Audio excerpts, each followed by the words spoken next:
Voilà. Donc le sujet de ce soir, c'est la résistance à la perte de poids et quel rôle secret jouent nos hormones? Alors en fait, pourquoi ce titre? Eh bien, le but, c'est pas de vous expliquer, comment perdre du poids, avec un régime diététique, des choses comme ça ou faire du sport.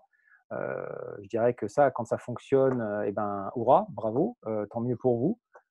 Une hygiène de vie correcte, ça suffit. Hem et par contre, c'est intéressant d'étudier les hormones lorsque ça ne suffit pas. C'est-à-dire malgré du sport, une activité physique régulière, malgré une hygiène de vie correcte, on n'arrive pas à perdre de poids, on garde les rondeurs, on garde soit les poignées d'amour pour les hommes, soit, voilà, quelques épaisseurs au niveau du ventre, ou sur les hanches pour les femmes. Et on tourne en rond, on devient frustré, on se décourage et on ne trouve pas de solution. Alors, je ne dis pas que je vais trouver toutes les solutions aux maux de la terre et notamment à ce mot-là qui est assez chronique malheureusement aujourd'hui.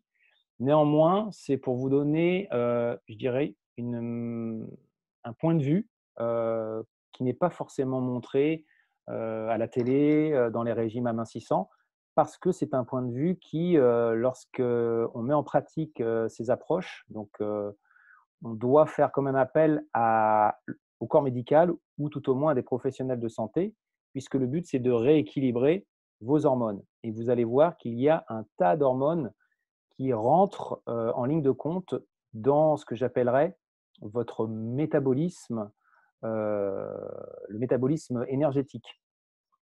Donc, puisque votre corps a besoin de nutriments pour produire de l'énergie et que derrière, vos cellules ont besoin de cette énergie pour vivre et vous pour avancer, pour être en mouvement, pour faire plein de choses.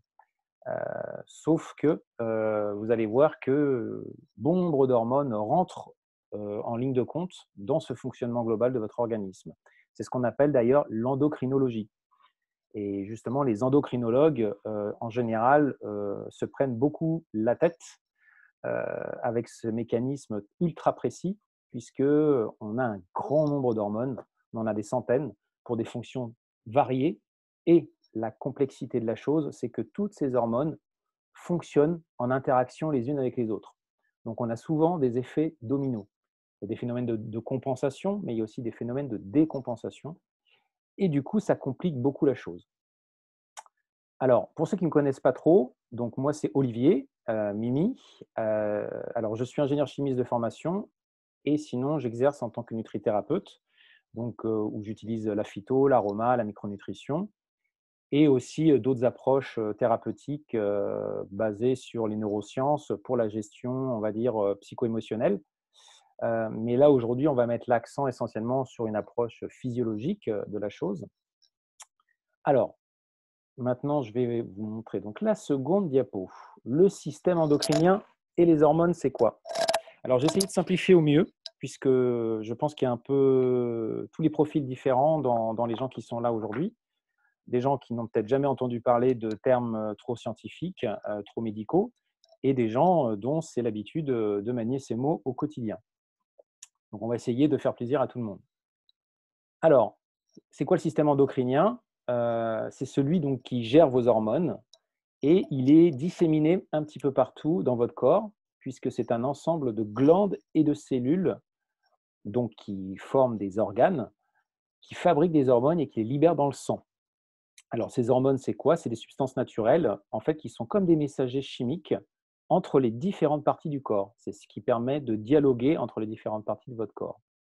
Donc, elles sont diverses et variées puisqu'elles peuvent avoir des fonctions au niveau de la croissance, de la reproduction, ça c'est celle qu'on connaît le plus, la fonction sexuelle, le sommeil, la faim, l'humeur et le métabolisme, plus précisément le métabolisme énergétique. Certaines cellules en fait, du corps sont composées de protéines appelées récepteurs qui vont justement réagir à une hormone, un peu comme une clé dans une serrure. Voilà, donc les hormones vont venir se mettre sur ces récepteurs de ces protéines pour activer finalement les cellules. Et donc, la façon dont une cellule réagit dépend de l'hormone à laquelle elle réagit. Alors là, vous avez sur la petite carte, justement, ici, les différentes glandes et organes qui sont impliqués dans le système endocrinien. Donc, vous avez vu que c'est un peu disséminé partout. Alors, il y en a qu'on connaît bien évidemment, testicules, ovaires. Après, il y en a d'autres qu'on subodore moins, notamment tout ce qui est au niveau hémisphère cérébral, donc hypothalamus, hypophyse, épiphyse, mais au final, qui sont, je dirais, les maîtres euh, à bord de ce bateau hormonal, puisque toute l'information qui arrive provient d'abord de ces glandes, épiphyse, hypophyse et hypothalamus. Donc votre thyroïde, votre thymus, votre parathyroïde, vos glandes surrénales, le pancréas, tout ça, les ovaires, les testicules, vont finalement agir en fonction de ce que les glandes au niveau cérébral vont leur envoyer comme information. Donc, je commence déjà à vous montrer un petit peu la direction. Ça veut dire que votre corps fonctionne étroitement avec votre état d'esprit, bien évidemment. Donc, le côté psychologique, le côté émotionnel est intimement lié à votre équilibre hormonal, pour le meilleur et pour le moins bon, puisque dans un cas où vous allez, bien évidemment, tout va se passer correctement et votre corps va être à l'équilibre sur un plan hormonal, mais aussi pour le moins bon, dans le sens où des perturbations sur un plan émotionnel ou psychique, voire profond, peuvent influencer négativement votre équilibre hormonal et créer des perturbations. Mais je vous en reparlerai un petit peu après. Alors, les différents types d'hormones, je n'ai pas tout listé. Je vous liste les principales qui, selon moi, sont intéressantes et qu'on va étudier par la suite, puisqu'en lien avec le côté euh, graisse, accumulation de graisse et difficulté à les perdre. Alors, vous avez donc l'hypophyse et l'hypothalamus, donc qui est un tandem interdépendant. Donc, les deux fonctionnent vraiment en synergie et en interaction étroite. Ils dominent l'ensemble, puisqu'en fait, ils vont être capables de gérer des hormones qui vont être plus en lien, notamment avec le système reproducteur, la FSH, la LH et les gonadotrophines, que vous êtes amené, mesdames, souvent à faire analyser quand vous êtes dans le souhait de donner la vie. Vous avez aussi donc l'hormone de croissance, GH, et vous avez la fameuse TSH, qui est l'hormone de votre thyroïde. Alors, en dessous, donc en fait, il faut bien voir que toutes ces hormones dépendent de l'hypophyse et de l'hypothalamus. Ensuite, vous avez la thyroïde et la parathyroïde qui donc vont gérer les hormones T3, T4 et la PTH que vous pouvez trouver dans vos bilans biologiques habituels que votre médecin peut vous conseiller.